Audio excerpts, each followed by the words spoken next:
Assalamu alaikum wa rahmatullahi wa barakatuh. Alhamdulillah, in this video, we're going to be going over the attributes that la ضد لها do not have any opposites in the science of Tajweed. So we covered before that in the science of Tajweed, one of the things that we study is sifatul huruf, the characteristics and the attributes of letters. So letters in the Arabic language will have certain attributes.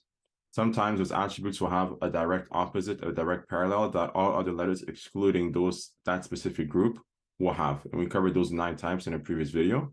Here we're going to be covering the attributes that do not have any opposites, meaning that certain letters will have these specific attributes, and it's not a necessity that other letters will have its opposite attribute or anything like that.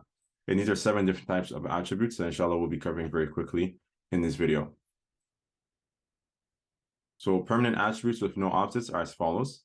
We have al-qanqana, which is an echo while pronouncing the letter with a sukoon, which is in the letters qat munjad. So the qaf, the ta, the dal, the ba, the jim.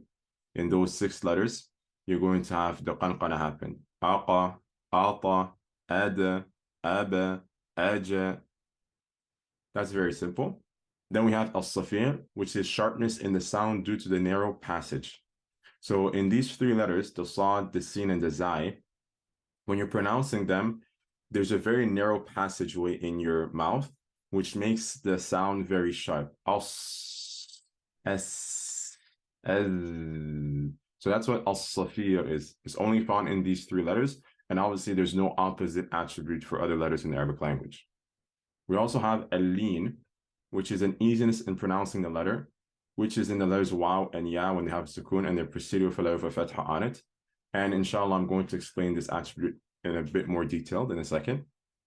Then we have al-inhiraf, which is a sound not flowing directly out the mouth due to the tongue blocking it. And this is found in the letters lam and ra. And likewise, I'm going to explain this one in further details in a second. Then we have a takrir, which is the tip of the tongue rising slightly to the palate. And this is only found in the letter ra. And this is because when you're saying the letter ra, the tip of the tongue is coming up and it's touching your top palate. Ar, ar, ar. This is what a takrir is. You don't want to be rolling your R like a Spanish R. No, you just want to rise slightly the tip of your tongue to the palate so it's touching there, and it does that R like that. Then we have a tafashi, which is a spreading of the airflow and sound in your mouth, which is only found in the letter shin. Atafashi.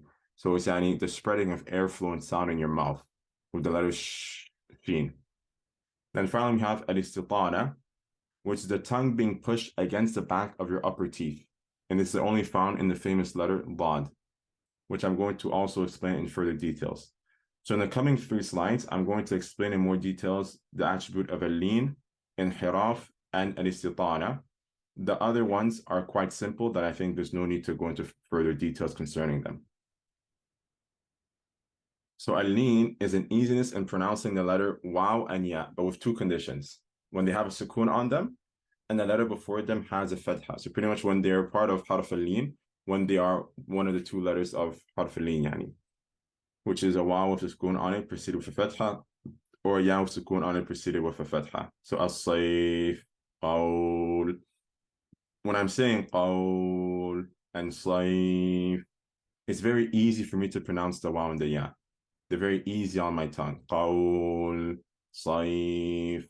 So that's why these 2 letters, when they have these 2 attributes, or these 2 conditions are met, I should say, they're going to have the attribute of lin. So lin is only found in the waw and the ya when they have a sukoon on it, and when they're preceded with a letter of a fatha on it. So it's a very specific attribute that's only found when these 2 letters are in this specific situation. An inhiraf is a sound not flowing directly out of the mouth due to the tongue blocking it. So for the lam, when we're saying the lam, the tongue, as you can see, is coming up and is blocking the airway. So the air is forced to go on the sides of the tongue, and that's what an inhiraf means. So an inhiraf is an attribute that has to do pretty much with the way the sound is coming out of your mouth. For the lam and the ra, the sound is not coming like straight out easily, but rather the tongue is sort of blocking it. So it has to go, for the lam, it has to go on the sides like this. For the ra, the sound is, there's a slight airway flow here, but the rest is pretty much closed.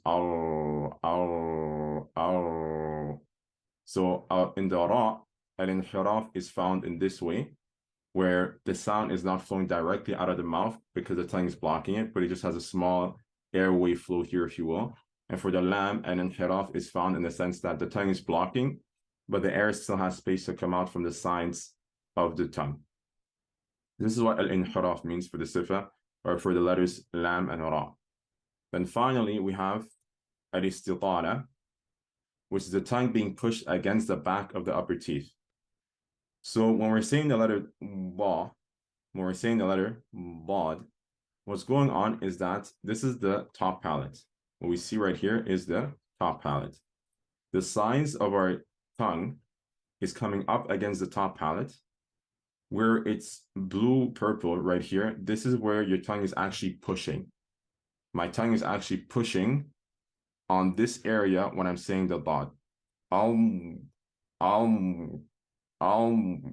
That's where most of the pressure of my tongue is going on my top palate. This part that is yellow here, my tongue is slightly touching there, but it's not pressing down. My tongue is slightly pressing there, but it's not touching down. And that's why when I'm going to release the dot and actually say with a vowel, for example, the first part of my mouth that is going to open is this yellow part here. Ba, ba, li, bo. So that's what al-istitala means. It's a specific attribute that is only specific for the dad, which is an attribute that's only found in the letter dad, because the letter dad is only found in the Arabic language. So it's a very, very specific type of attribute, and it just has to do with the way it's being pronounced. And with that, we've covered the 7 different types of attributes in the Arabic language that have no opposites. القلقلة, الصفير, اللين, الانحراف, التكرير, التفشي, and finally al-istitala.